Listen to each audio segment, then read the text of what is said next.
podcast. Your host, Dr. KellyRae, is a renowned mindset coach and counselor, often referred to as the inner critic tamer.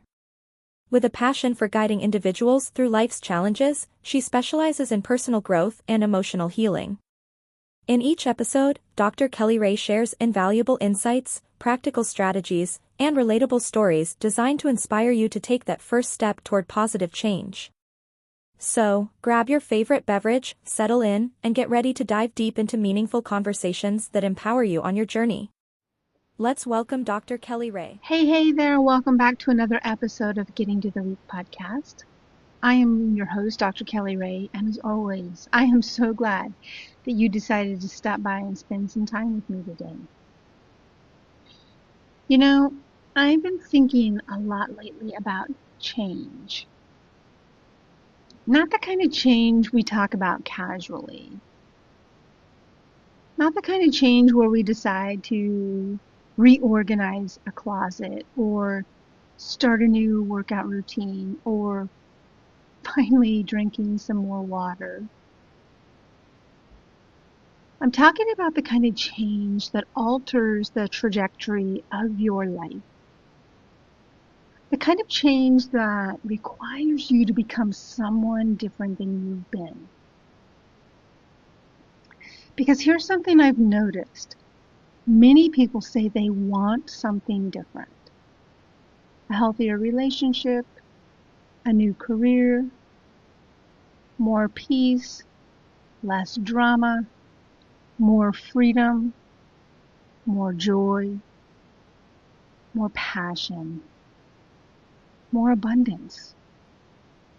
And yet, often what they're really hoping is that those things will arrive while they remain exactly the same. And trust me when I say that with so much compassion, because I've done it too.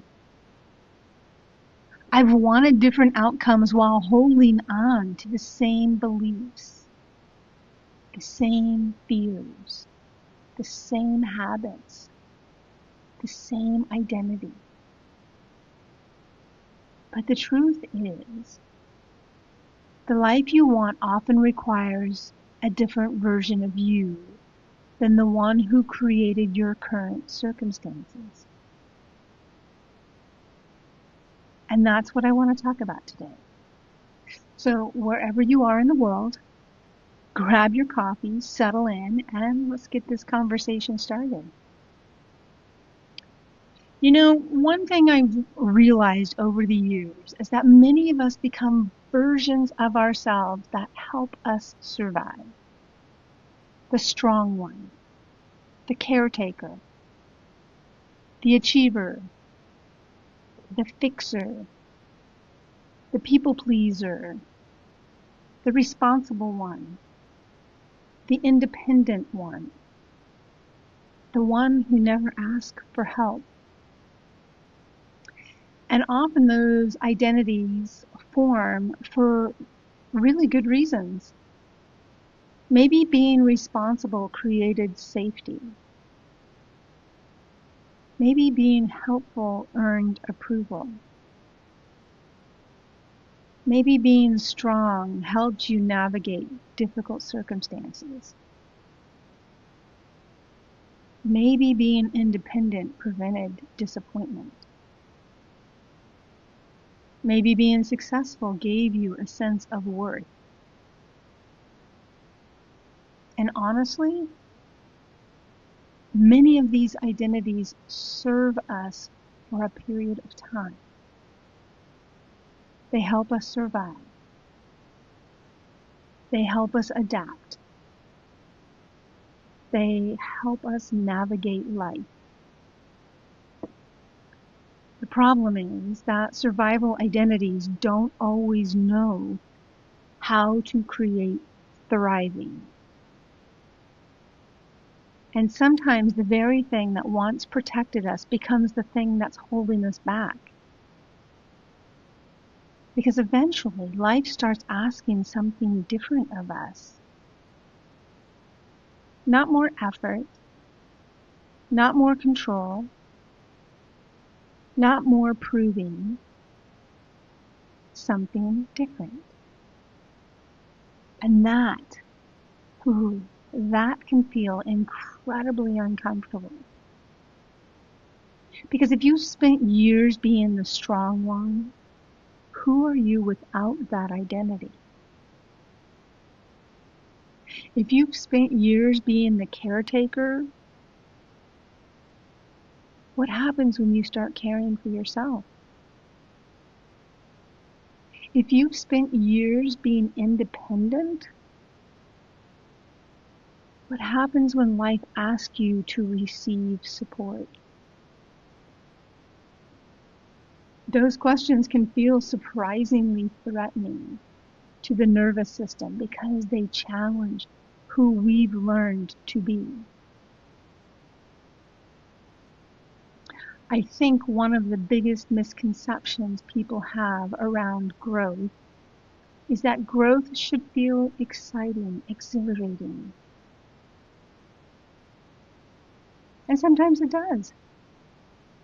But often,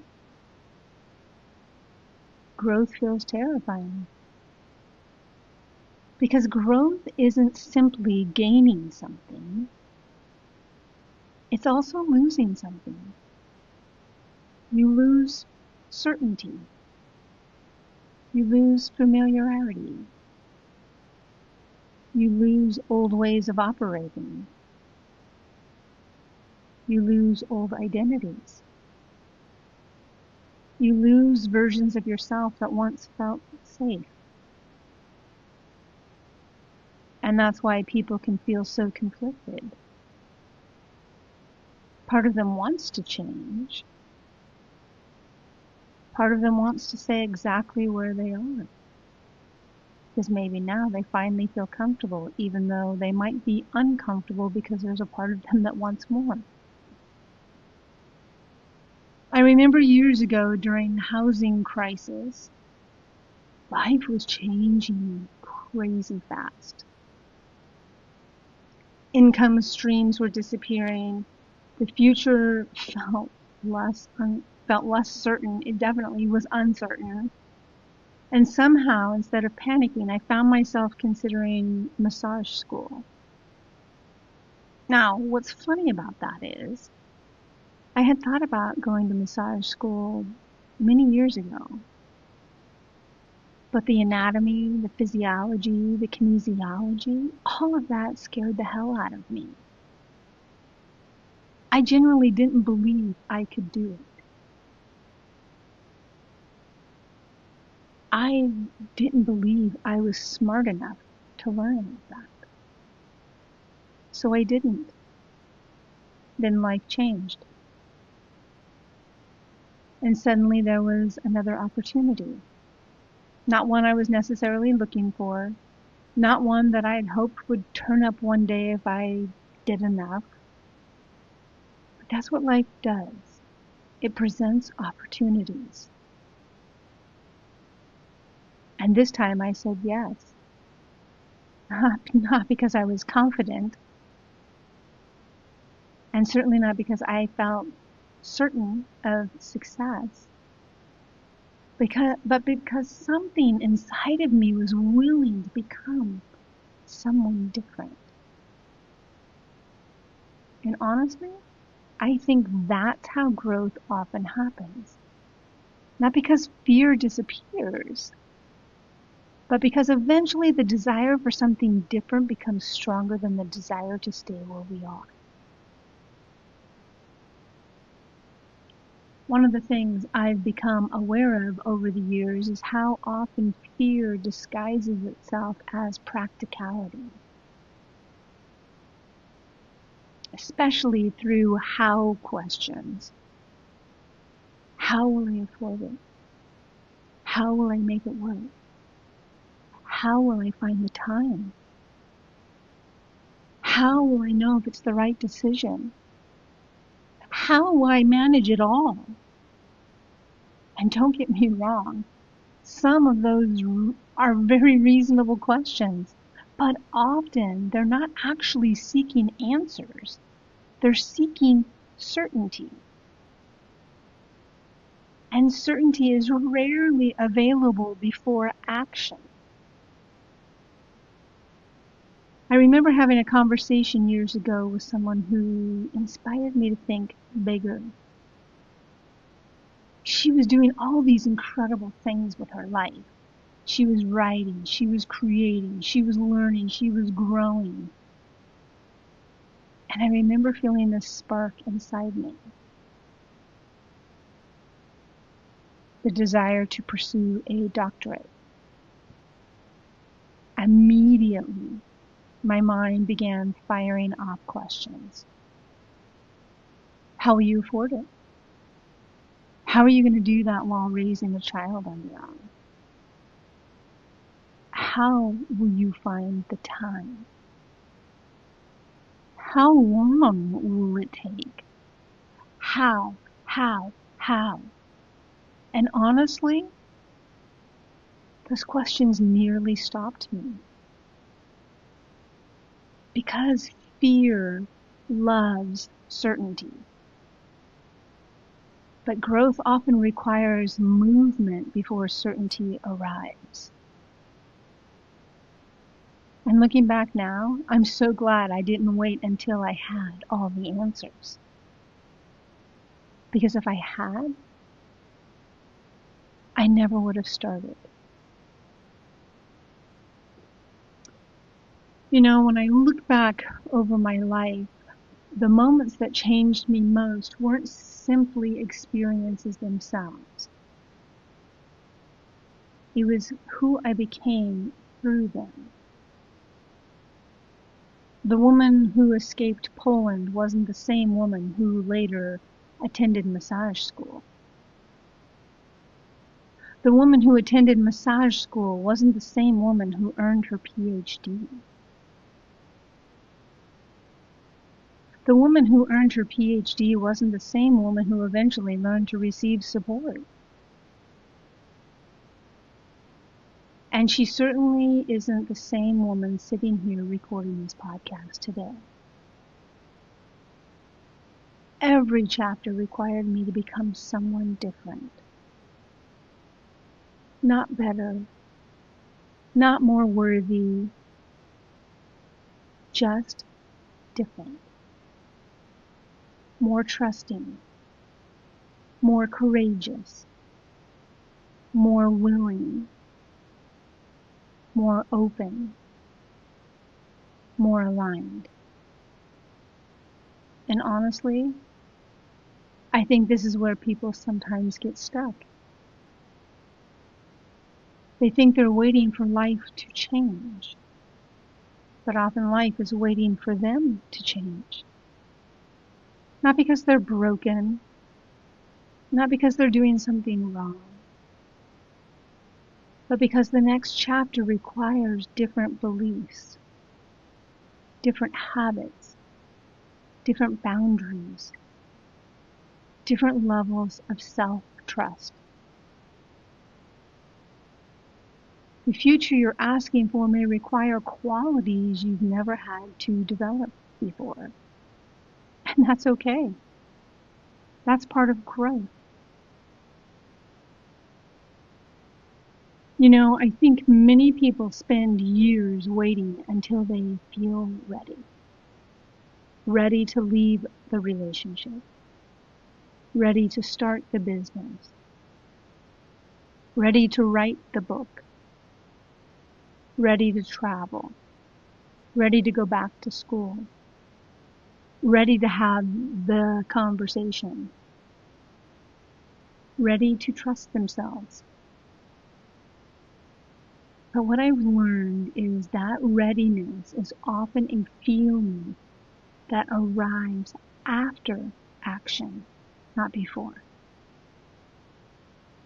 The truth is, many of the most meaningful experiences of my life happened before I felt ready.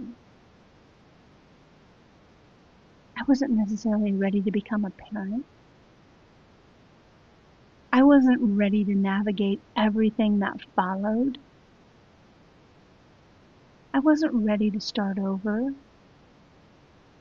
I wasn't ready for many of the things life placed in front of me. But I stepped forward anyway. And every time I did, I discovered strengths, abilities, and resilience I didn't even know I possessed. Sometimes the life you're asking for is already trying to meet you. The question is whether you're willing to become the version of yourself capable of receiving it.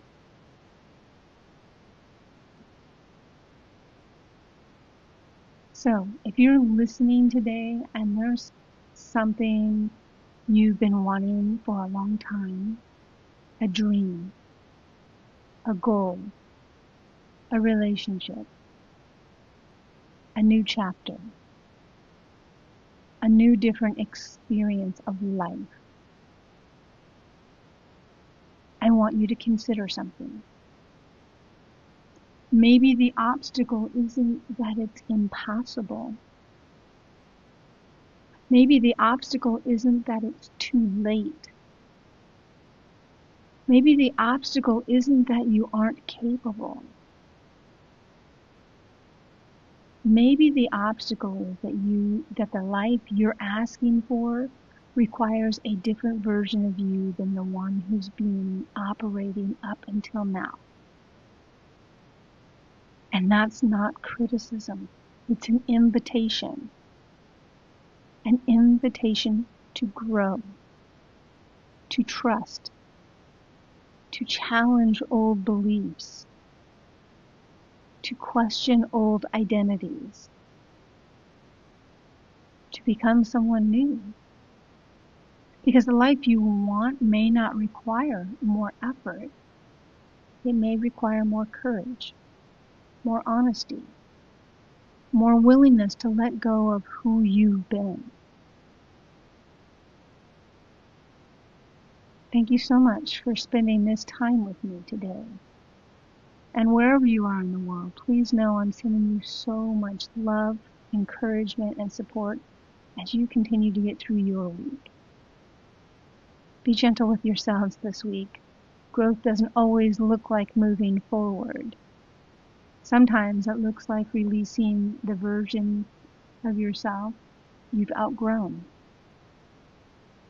Until next time, my beautiful friends, take care of yourselves and each other. Thank you for joining us for another episode of the Getting Through the Week podcast with Dr. KellyRae. If you're looking to connect with her or schedule an appointment, here's how you can reach her. Follow her on Instagram at AskDrKellyRae. Check out her Facebook page at Dr. KellyRae. Find her on TikTok at Dr. KellyRae. Visit her website at drkellyrae.com.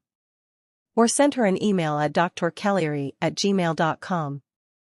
Until next week, Dr. KellyRae sends you so much love.